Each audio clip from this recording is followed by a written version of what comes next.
Hey everybody, welcome back to Let's Talk. My name is John, and today here on the channel, we're going to be talking about the 1991 Best Picture winner, The Silence of the Lambs, and its brand new Arrow Video 4K Blu-ray release. Now, I have talked about The Silence of the Lambs previously here on the channel. I actually did a comparison video between the Kino Lorber 4K Blu-ray release and the Criterion Blu-ray release. Now, you can go back and check out that video. I determined at the end of the day that the Criterion Blu-ray release was definitely the best version of The Silence of the Lambs that you can buy physically at the time, to the point that I actually gave away my Kino Lorber 4K Blu-ray release and gave it to my cousin Matt because he had never seen the movie, so I figured, I only need one of these editions. But then it was announced that Arrow Video was going to be releasing their own version of The Silence of the Lambs on 4K Blu-ray, mainly because here in the United States we already had Kino Lorber and the Criterion Collection versions, but the United Kingdom and everyone in Region B unfortunately hasn't gotten their own 4K Blu-ray release, and there was a lot of hope that this would be the new definitive edition of The Silence of the Lambs. So we'll get more into that 4K Blu-ray release in a little while, and I'll tell you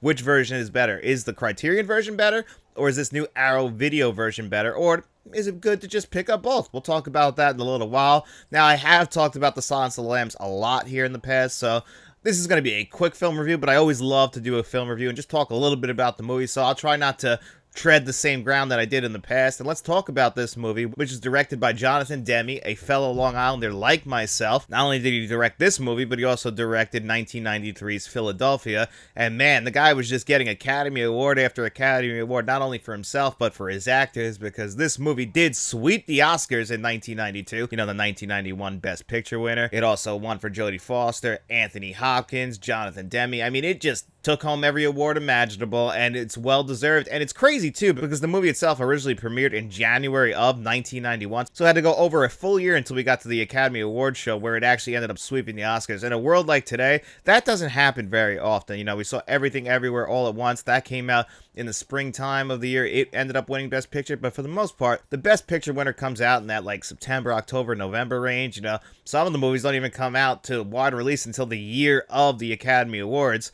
You know, they just get shown to a few critics, and then that's all they have to do to be eligible for the Best Picture winner, where a movie like this kind of came out of nowhere and surprised a lot of people, even though Jodie Foster had already won an Academy Award for Best Actress, and Anthony Hopkins is Anthony Hopkins. He's just a phenomenal actor. He is now a two-time Academy Award winner for Best Actor. You can argue that his role in this movie is more of a supporting actor, and you could definitely make that argument. Jodie Foster is 100% our lead in this movie as Clarice Starling, an FBI trainee. We get Scott Glenn in this movie. I love Scott Glenn, a very underrated actor. Just do your job, but never forget what he is.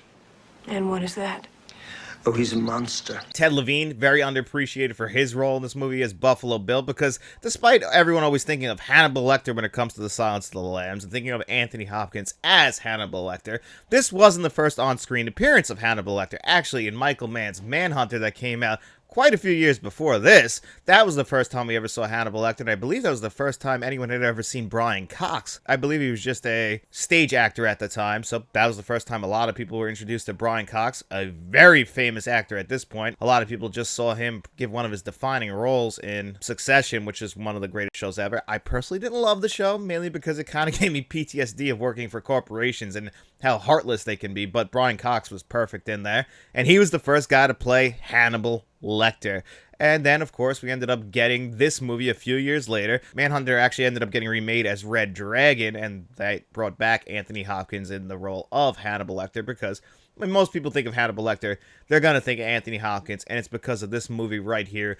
But it's great direction by Jonathan Demme. Beautiful set design. I absolutely love it. I mean, just where they keep Hannibal Lecter, it's one of a kind. It's an amazing film production. Everybody is just acting their ass off. The score just helps this movie move along. It just feels so eerie. You know, a lot of people argue, you know, this isn't really a full-blown horror film. No, but it is a horror thriller. It's definitely more of a thriller, a detective movie, you know, trying to find Buffalo Bill. Even though we know who Buffalo Bill is from the very beginning, are they going to find him before this girl dies? You know, it's got a ticking clock.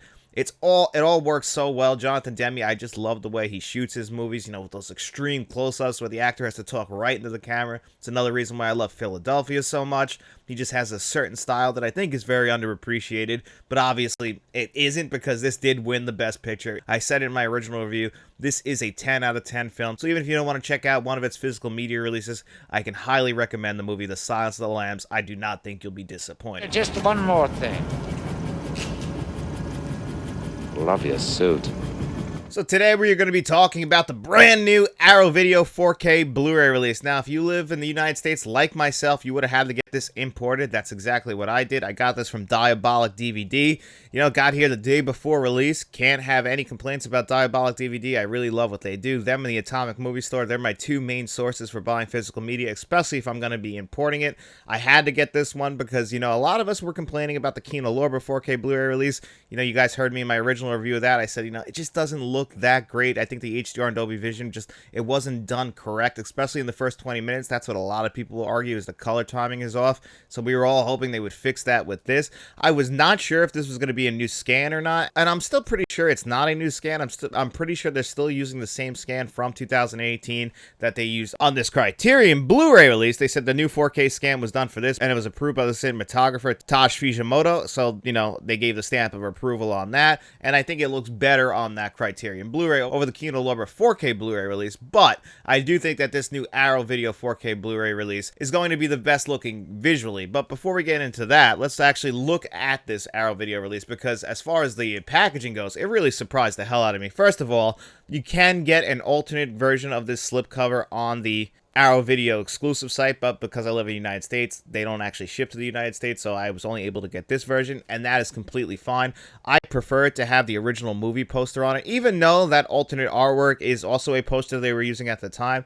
I just prefer this classic one. This poster used to scare me because my mom just told me when I was a kid growing up that this is the scariest movie ever, so I was just afraid of this poster just based on that. Of course, when I ended up seeing the movie, that was all just a lie by my mother, because it's not really that scary, at least in my opinion. So then when you come underneath, you take this off, and you get this beautiful slipcase, the Arrow slipcase. I was not expecting this. I was expecting just a regular 4K Blu-ray case, you know, that we get in here, and just a slipcover on it. I wasn't expecting Arrow Video to whip out all the bells and whistles and give us the fine china on this one, but they really did.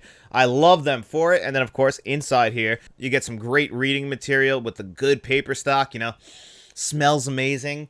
You get a movie poster. You know, unfortunately, I don't have enough space for these movie posters, so I always just keep them in the box anyway. I really appreciate that. Again, good paper stock. You know, they didn't waste any money.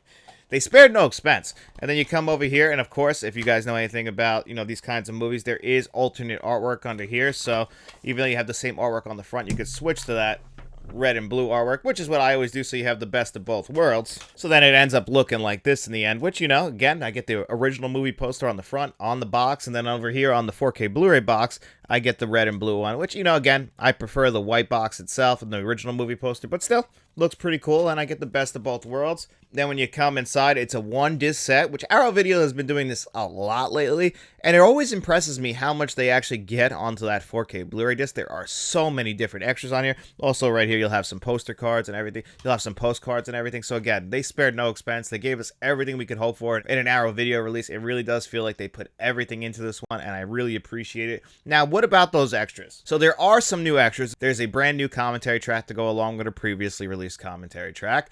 There is also some new video essays. I really appreciate that. I love video essays, so you get two new ones of those.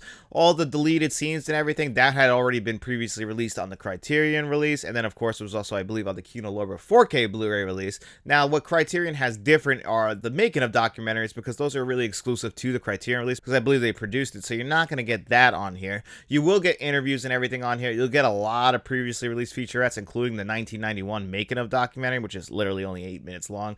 I guess it was just something they showed on TV to promote the movie. Still pretty cool. You get all the deleted scenes, so if you're into deleted scenes, you'll get them all here again. I don't think the bloopers were on here. Those were only, I believe, on the Criterion release, and those are absolutely hysterical. So if you have that Criterion Blu-ray release, I would say no matter what, hold on to it, because you will get all the extras by having both this Arrow Video release and that Criterion release. So you'll get the best of both worlds in that area. So either way, or if you're not an extras junkie, you probably don't really care. But for me, I would want everything, and I'm really happy to pretty much have everything at this point. I think Kino Lorber might have had 1 or 2 exclusives, but I remember them not being too big of a deal that I don't really miss them. But still, I got everything I could ever want now with the extras. Now, the audio. So this is a big deal, because originally, back in the day, the 2.0 lossless track that was released with the Criterion Blu-ray was really good. And me personally, I actually still just use the DTS HD Master Audio 5.1 that was actually on the original 2009 MGM Blu-ray that I had following me around for a very long time. And I still use that audio track preferably. I just think that's the best of all the tracks. But they did give us a brand new audio track on here. It's another 2.0 lossless track. And this one, I don't think is that great. I saw people actually, this is one where I was like, am I hearing this wrong? I didn't love it. So I went and actually checked out the forums on Blu-ray.com, which I never do because it's extremely toxic. So then I went in there and I was just seeing what people thought. And they were like complaining about the bass on this one not being high enough. I felt like the bass was way too high on this new audio track that Arrow Video gave to us. Now, again, I was really just testing the audio tracks because I chose to actually just watch it in the DTS HD Master Audio 5.1. I still feel like that's the best mixed track overall. I don't feel like anything's too high or too low where I have to adjust the audio like I really felt like I had to do with the Arrow Video one.